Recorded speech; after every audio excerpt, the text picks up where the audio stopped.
Hello students, तो last video में हम लोगों ने सीखा कि अर्थमेटिक प्रोग्रेशन के ऊपर हमारे लगभग कितने फॉर्मूले हैं, वो सभी कैसे फॉर्म हुए हैं। उन सभी चीज़ों को सीखने के बाद अब हम लोग बढ़ते हैं अपनी एक्सरसाइज की तरफ। ठीक है, तो फिलहाल के लिए हमारी जो एक्सरसाइज है वो है एक्सरसाइज 17.2 और हम लोगों ने पहले ही डिस्कस किया था कि ये सारे क्वेश्चन हम लोग किसी सिन्हा से करने वाले हैं। ठीक है, तो वहाँ पर आपको लाइन टू लाइन ये सारे क्वेश्चन मिल जाएंगे। ठीक है, सो एक्सरसाइज 17.2 का जो फर्स्ट क्वेश्चन है वो है हमारे पास कि if nth term of the sequence is 4n square plus 1। ठीक है, इसका मतलब हम लोग इसको ऐसे लिख सकते हैं, suppose tn is equal to 4n square plus 1। ठीक है, तो nth term of the sequence is 4n square plus 1। हमसे इन्होंने बोला है फाइंड द सीक्वेंस। सबसे पहले हमें सीक्वेंस पता करना है। सीक्वेंस पता करने के बाद इन्होंने बोला है कि check whether this is in AP और नॉट।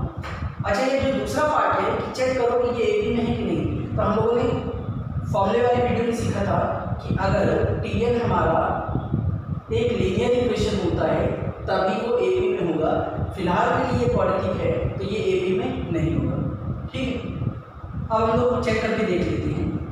ठीक है, जैसे Tn के लिए हमारे पास ये एक्सप्रेशन है, तो अगर हमें सीरीज का फर्स्ट टर्म पता करना हो तो हम क्या करेंगे, n की यहाँ पे 1 प्लॉट किया तो यहाँ पर भी n की यहाँ पे 1 प्लस 1, ये हो गया 4, 1 का स्क्वायर 1 ही होता है और 1 इंटू 4 4 होगा, प्लस 1 कर देंगे, कितना आ गया 5।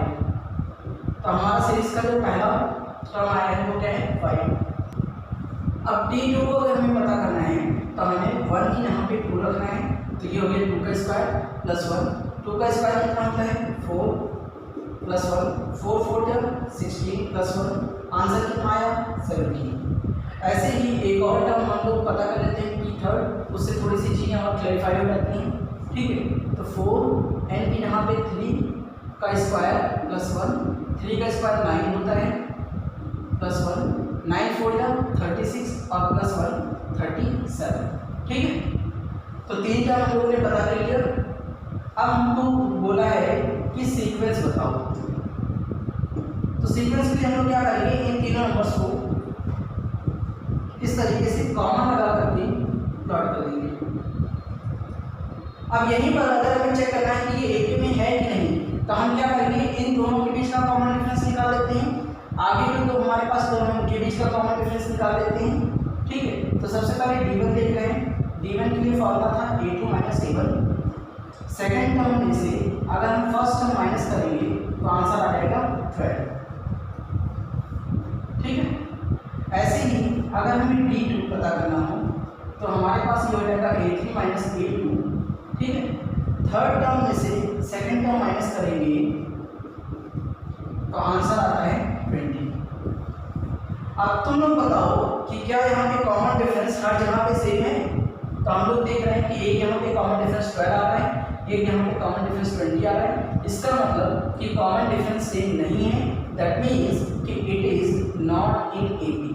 ठीक है, तो इसके बाद आप लोगों को एक स्टेटमेंट पुट करना है, क्या कि since D is not constant, constant का मतलब सेम होना।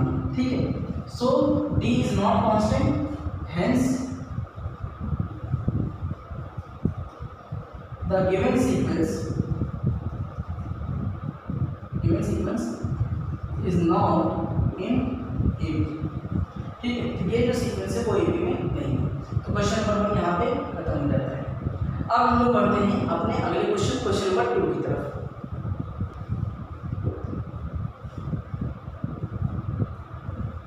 क्वेश्चन नंबर 2 में हमसे बोला गया है कि if nth term of the sequence is 2an plus b। इसका मतलब कि Tn इज इक्वल टू दे रखा है 2an प्लस b। ठीक है, यहाँ पर a एंड b हमारे कोई कांस्टेंट नंबर है। ठीक है, ये a और b हमारे क्या होगा, कांस्टेंट कोई नंबर। हमसे बोला गया कि पहले तो सीक्वेंस पता करो और चेक करके बताओ कि ये AP में है या नहीं। ठीक है, तो सबसे पहले T1 पता कर लेते हैं। ठीक है, T1 पता करने के लिए क्या करना पड़ेगा, n की यहाँ पे 1 प्लॉट करना है, ये हो गया 2a प्लस b। ठीक है, T2 in the second term of the sequence, तो 2a, n की यहाँ पे हम लोगों ने रखना है क्या 2 प्लस b, ये हो गया 4a प्लस बी। उसके बाद टी थर्ड पता कर लेते हैं, 2a3 प्लस बी, ये हो गया 6a प्लस बी, 3 टू 6 और a प्लस बी। ठीक है, तो जो सीक्वेंस हमारा आया है, सीक्वेंस हमारे लोगों के पास क्या है, सो सीक्वेंस है हमारा 2a प्लस बी, ये पहला टर्म हो गया, दूसरा हो गया 4a प्लस बी और तीसरा हो गया 6a प्लस बी। ठीक, अब अगर कॉमन डिफरेंस चेक करना हो तो d1 इज इक्वल टू हो जाएगा a2 minus a1, 4a plus b में से इसको जब माइनस करोगे तो दोनों नंबरों के साइन चेंज हो जाएंगे। ठीक है, 4a में से 2a माइनस करोगे तो 2a बचेगा और b कैंसिल हो गया। ठीक, d2 पता करना है तो इन दोनों का डिफरेंस देखना है, तो a3 में से a2 माइनस करना है, यहाँ पे 6a प्लस बी आ गया, 4a प्लस बी को जब माइनस करेंगे तो दोनों नंबरों के साइन चेंज कर देंगे। ठीक है, 6a में से 4a जाएगा, 2a बचेगा और b से b क्या होगा, कैंसिल। तो हम लोग क्या देखते हैं कि यहाँ पर d1 भी 2a आ रहा है और d2 भी 2a है, इसका मतलब कि कॉमन डिफरेंस क्या है, सेम टू सेम है। तो हम कहेंगे since common difference is always same, hence given sequence is in AB। ठीक है, तो इसका मतलब गिवन सीक्वेंस हमारा AB में है। ठीक है, अब बढ़ते हैं क्वेश्चन नंबर 3 की तरफ।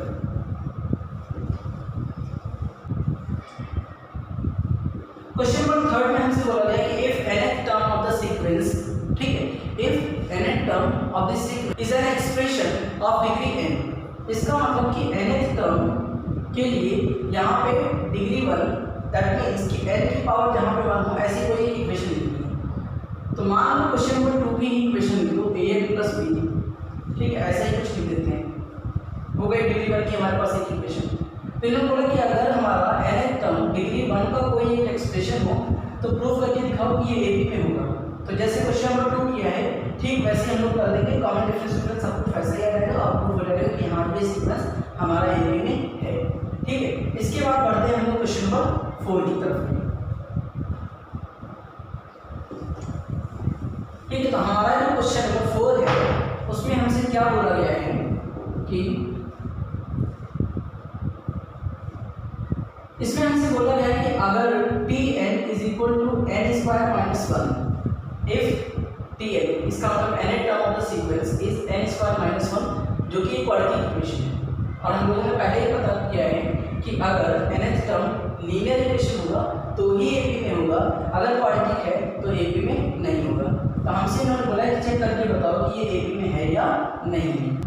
तो T1 अगर पता करते हैं कि यहाँ पे 1 का स्क्वायर माइनस 1 माइनस 1 कितना आ जाता है 0। T2 पता करेंगे तो 2 का स्क्वायर माइनस 1, 4 माइनस 1 कितना आ जाएगा 3। T3 पता करेंगे तो 3 का स्क्वायर माइनस 1, 9 माइनस 1 कितना आ गया 8। तो सीक्वेंस जो हमारे पास बना है वो हो गया 0, 3 और 8। ठीक है, D1 अगर पता करेंगे तो 3 में से 0 माइनस करना है दैट इज 3, एंड D2 अगर पता करेंगे तो 8 में से 3 माइनस करना है विच इज 5। यहाँ पर भी वही स्टेटमेंट पुट कर देना है क्या, तो since common difference is not same hence this is not in AB। ठीक है, क्वेश्चन नंबर 5 में हमसे बोला है फाइंड द इंडिकेटेड टर्म्स।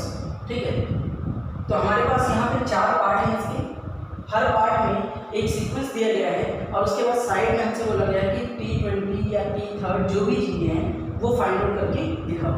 तो हम हम लोग पार्ट 1, पार्ट 2, पार्ट 3 इस तरीके से करते हुए जाएंगे। ठीक है, तो पार्ट 1 में हमारे पास जो सीक्वेंस दिया गया है वो है 1, 6, 11 और 16। ठीक है, और इन्होंने बोला है कि T61 ये वाली टर्म हमें पता करनी है। ठीक, ये क्वेश्चन मार्क है।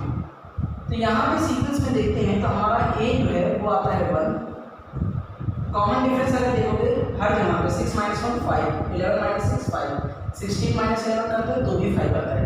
इसका मतलब कॉमन डिफरेंस हर जगह पे सेम है, इट इज 5। ठीक है, क्योंकि 60 फर्स्ट टर्म पता करना है, इसका मतलब n की वैल्यू 60 बना देंगे। ठीक है, तो हम लोग क्या करेंगे, Tn का फॉर्मूला लिखते हैं a plus n minus 1 d। अगर यहाँ 61 लिखा है तो इधर भी n की यहाँ 61 ही लिखना है। a की value 1, 61 minus 1 into common difference कितने का आ गया 5, ये हो गया 1 प्लस 60 इंटू 5। अब ध्यान रखना है बॉड मास कहता है कि पहले मल्टीप्लिकेशन होता है, ये हम लोग नहीं करेंगे कि 60 में 1 को ऐड किया और फिर 5 से मल्टीप्लाई करेंगे, नहीं, पहले मल्टीप्लिकेशन होगा, उसके बाद जो आएगा उसको 1 में ऐड करेंगे। तो इसका मतलब 60 फर्स्ट टर्म पे तुम्हारा जो आंसर आएगा वो है 301। ठीक है, सो सेकंड पार्ट में हमारे पास a की वैल्यू दे रखा है 3। ठीक है, कितना दे रखा है 3, d इज इक्वल टू दे रखा है 2 और हमसे Tn क्वेश्चन मार्क किया है और T10 क्वेश्चन मार्क किया है। ठीक, ये दो चीज़ें हमारे पास क्वेश्चन मार्क है। तो हम लोग क्या करते हैं, सबसे पहले Tn के लिए फॉर्मूला लिख लेते हैं a plus n minus 1 d। a की यहाँ पर 3 रखेंगे, n की यहाँ पे n ही रखनी है क्योंकि यहाँ पे n की वैल्यू क्लियर नहीं है, और d की यहाँ पे 2। तो 3 प्लस 2 को अंदर इंटू करेंगे तो 2n माइनस 2, 3 में से 2 को माइनस किया तो 1 आता है प्लस का। तो Tn के लिए हमारे पास ये एक एक्सप्रेशन आ गया nth टर्म के लिए। अब यही पर अगर हमें T10 पता करना है तो हमें n की यहाँ पे बस 10 भाग के रखना है, तो 20 प्लस 1 कितना आया 21। ठीक है, ये हमारा 10th टर्म हो गया 21। थर्ड पार्ट में हमारे पास सीरीज दिया 5 2 माइनस 1, कॉमा करते हुए आगे तक चले गए। ठीक है, और हमसे पूछा गया है T10, ये वाला टर्म क्वेश्चन मार्क है। तो a की वैल्यू कितनी आती है 5, d की वैल्यू को अगर पता करना है सेकेंड टर्म में से फर्स्ट टर्म को माइनस कर देते हैं, 2 माइनस 5 करेंगे तो माइनस का 3 आ जाएगा। ठीक है, अब हमें क्योंकि 10th टर्म पता करना है तो हम लोग सबसे पहले तो अपना लिख लेते हैं formula Tn is equal to a plus n minus 1 d। हमें 10th टर्म पता करना है, a की यहाँ पे 5, n की यहाँ पे 10, माइनस का 1 और d की यहाँ पे माइनस का 3। ठीक है, ये हो गया 5 प्लस 9 इंटू माइनस का 3, 9 3 कितना होता है 27 और प्लस और माइनस का साइन लग गया। 5 में से 27 अगर माइनस करते हैं तो 27 और 5 का डिफरेंस आता है 22 और साइन लगाएंगे जो बड़ा नंबर है, तो हमारा आंसर आता है माइनस का 22। ठीक है, क्वेश्चन नंबर 5 का जो फोर्थ पार्ट है वो एज यूजुअल सेकेंड पार्ट की तरीके से a और d की वैल्यू दे रखा है, Tn और T25 क्वेश्चन मार्क है। a और d की वैल्यू हमारे पास जो दी गई है वो है 21 और माइनस का 5। तो Tn पता करने के लिए क्या करेंगे, a की यहाँ पर 21, n माइनस 1 और ये माइनस का 5। माइनस 5 को n से इंटू करेंगे तो माइनस का 5 n हो जाएगा, माइनस 5 को माइनस 1 से इंटू करेंगे तो प्लस का 5 हो जाएगा। 21 में 5 ऐड किया तो 26 माइनस का 5 n। ये हमारा Tn के लिए एक्सप्रेशन आ गया। T25 पता करना है तो हम लोग क्या करेंगे 26 माइनस का 5 इंटू 25, ये हो गया, ये हो जाएगा 125 माइनस का 125 प्लस का 26, जब सब्ट्रैक्ट करेंगे तो माइनस का 99 आ जाएगा। तो ये हमारा 25th टर्म हो गया। ठीक है, क्वेश्चन नंबर 6 में हमारे पास एक AP दे रखा है, दैट इज 10 5 0 माइनस 5 और टेस्ट। ठीक है, तो इसका हमें 10th टर्म पता करना है। इन्होंने बोला है find the 10th term of the given sequence और AP। तो इस AP में जो हमारा फर्स्ट टर्म है वो है 10, कॉमन डिफरेंस अगर निकालते हैं तो 5 सेकेंड टर्म से फर्स्ट को माइनस करेंगे तो माइनस का 5 आ जाएगा। 10th टर्म पता करना है तो सबसे पहले Tn के लिए formula a plus n minus 1 और d। यहाँ पे अगर 10 पुट करेंगे देखो a की वैल्यू 10 आ रही है, n की यहाँ पे 10 रखना है माइनस का 1 और ये माइनस का 5। 10 में से 1 माइनस करेंगे तो 9 बचेगा, 9 को 5 से इंटू करेंगे तो माइनस का 45 आ जाएगा, क्योंकि यहाँ माइनस का साइन है। अब 10 में से 45 को माइनस करेंगे तो माइनस का 35 आएगा। तो इस तरीके से हमारा 10th टर्म आता है माइनस का 35 और क्वेश्चन नंबर 6 यहाँ पे कंप्लीट हो जाता है। ठीक है, क्वेश्चन नंबर 7 में हमसे बोला फाइंड द 10th टर्म, तो इसका मतलब T10 क्वेश्चन मार्क हो गया। क्लियर, फिर इन्होंने गिवन किया है, क्या गिवन किया है कि seventh term is 34 and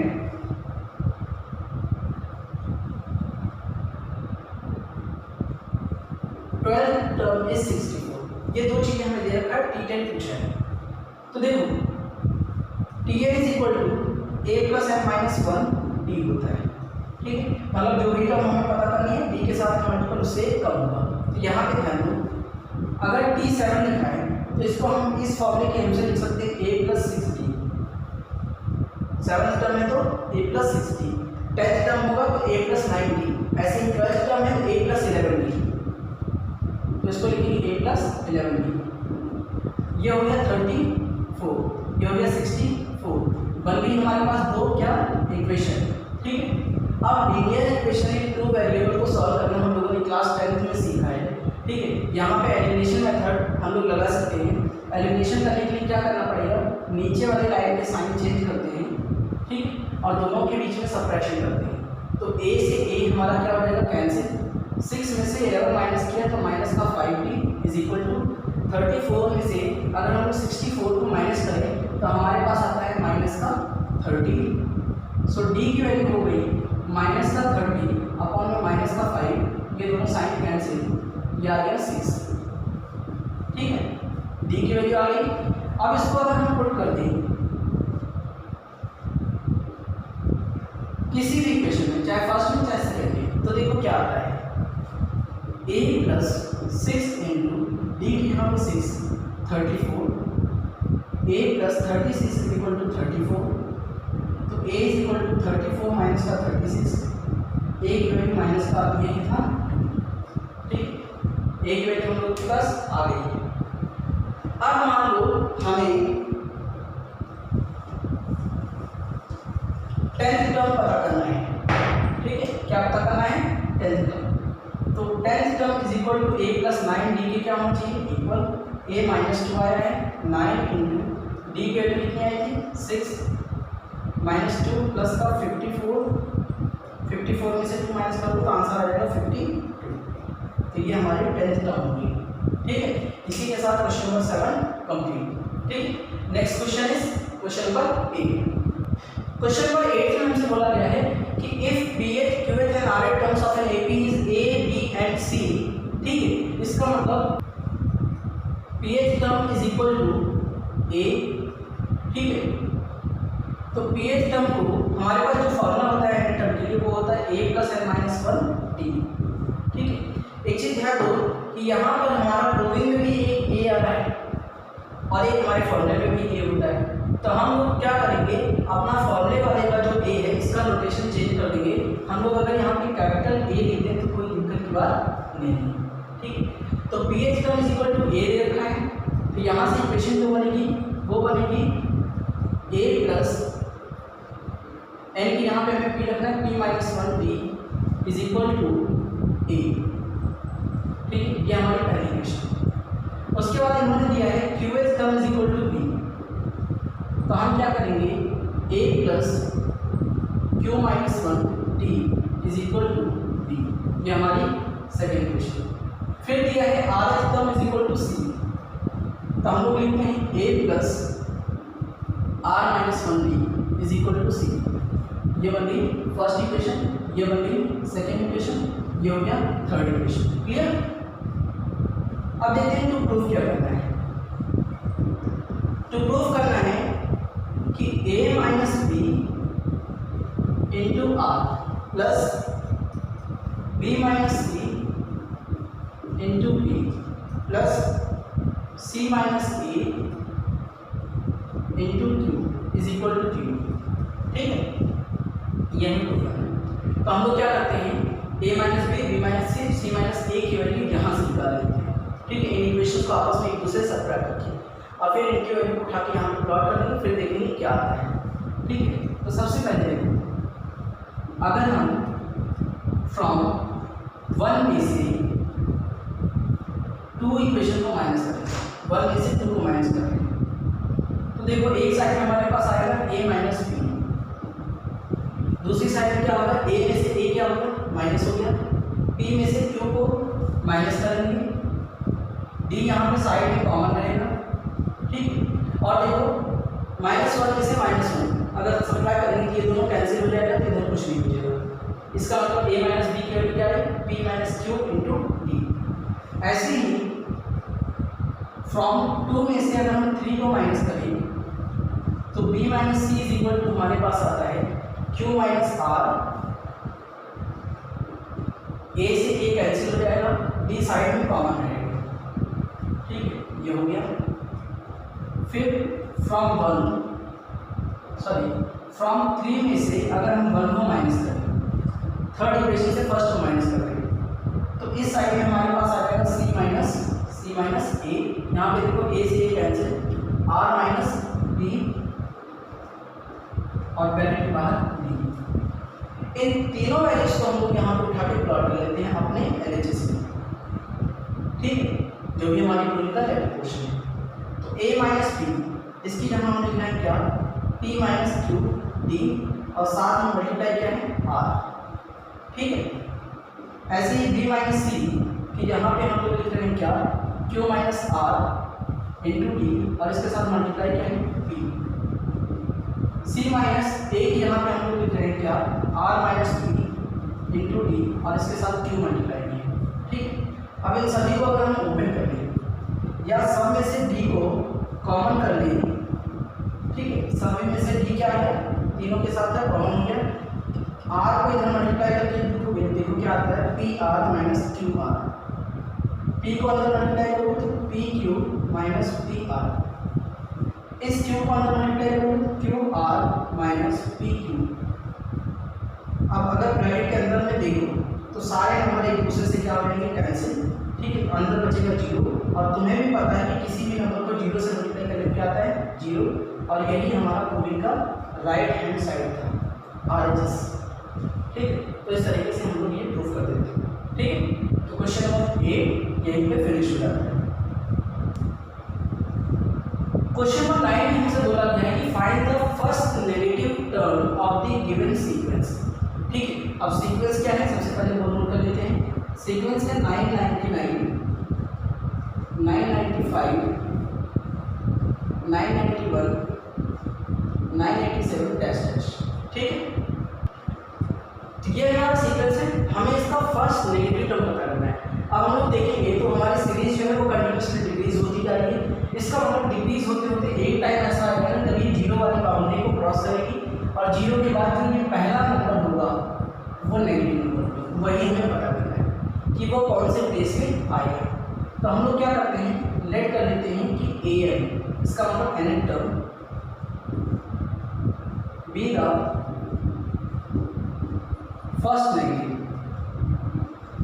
first negative term.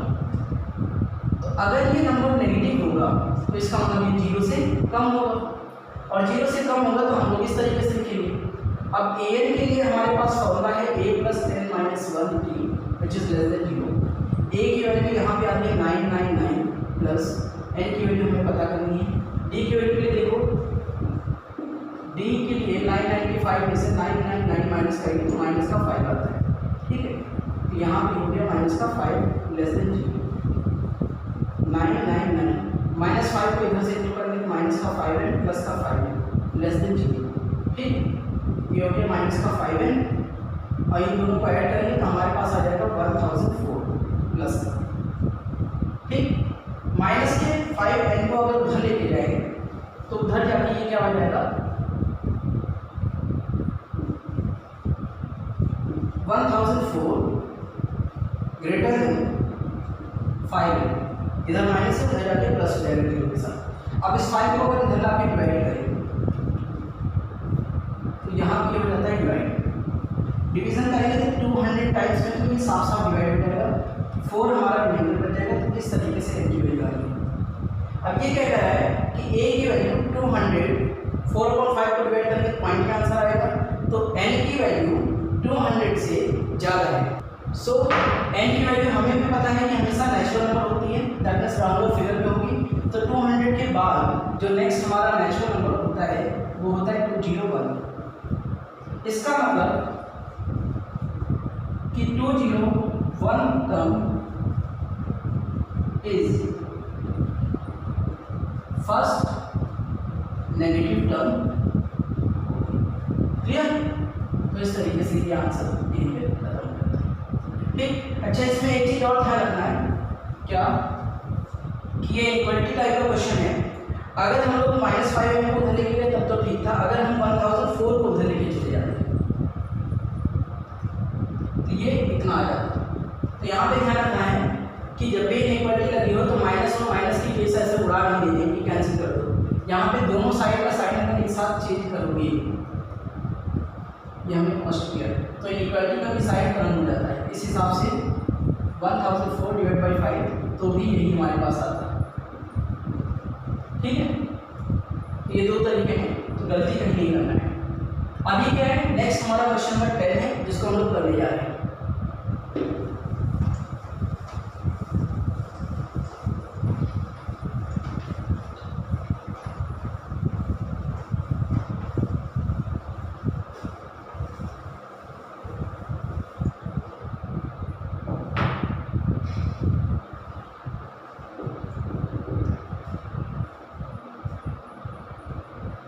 Question number 10 में हमसे बोला गया है कि if mth term of an AP is n and nth term of an AP is m, then find pth term of the AP। Clear? अच्छा, यहाँ से अगर हम लोग इक्वेशन बनाएं तो a plus m minus 1 d बन जाता है हमारे पास, और इसके लिए इक्वेशन बनाएं तो a plus n minus 1 d is equal to m। ये हमारे पास दो इक्वेशन आ गई, ये इक्वेशन फर्स्ट और ये इक्वेशन सेकंड। ठीक है, अब दोनों इक्वेशन को सब्ट्रैक्ट करेंगे तो a से a क्या हो जाएगा, कैंसिल। ठीक है, माइनस माइनस और ये माइनस का साइन प्लस हो गया, ये माइनस, a से a कैंसिल, m में से इधर माइनस हुआ n, और ब्रैकेट के बाहर क्या लगा हुआ है d, 1 आपस में कैंसिल हो गया, दूसरी साइड में n माइनस n। ठीक, यहाँ पर अगर माइनस का साइन कॉमन कर लें तो अंदर बचता है m माइनस n। तो d की वैल्यू को अगर पता करना हो तो m माइनस n को इधर लेके जाएंगे तो ये वहाँ पर d के साथ मल्टीप्लाई होता है, इधर आ जाएगा डिवाइड हो जाएगा, तो हमारी जो d की वैल्यू आती है वो आती है -1। ठीक है, अब क्या करेंगे, d की वैल्यू को यहाँ पे प्लॉट कर देते हैं कहीं भी, तो a plus m minus 1 d के यहाँ -1 इज इक्वल टू n। तो a की वैल्यू क्या आती है, -n plus 1 is equal to n। तो a की वैल्यू ये उधर जाएगा प्लस हो जाएगा, और 1 प्लस का उधर जाएगा तो माइनस हो जाएगा। ये हमारी a की वैल्यू है। जब हमें a और d पता चल जाए तो हम pth rth qth जो भी टर्म हमें फाइंड आउट करना है हम फाइंड आउट कर सकते हैं। तो देखो ab के लिए हमारे पास फॉर्मूला है a plus p minus 1 d, n के यहाँ पे p प्लॉट करना है। a की वैल्यू हम लोगों की कितनी आई है, n प्लस 1। a की वैल्यू हम लोगों की आ गई है m प्लस n माइनस का 1 प्लस p माइनस 1, और d की वैल्यू -1 है। तो इसको अगर प्लॉट करते हैं, -1 को p से इंटू करो तो माइनस का p आएगा, और इसको इंटू करो तो प्लस का 1 आएगा। 1 और +1 आपस में एक दूसरे से कैंसिल, ये आ जाएगा m प्लस n माइनस का p। इस तरीके से हमारा ph टर्म आता है m प्लस n माइनस का p। ठीक है, इसी के साथ क्वेश्चन नंबर 10 खत्म हो जाता है। अगली जो वीडियो होगी उसमें हम लोग क्वेश्चन नंबर 11 से क्वेश्चन नंबर 20 तक को डिस्कस करेंगे। ठीक है।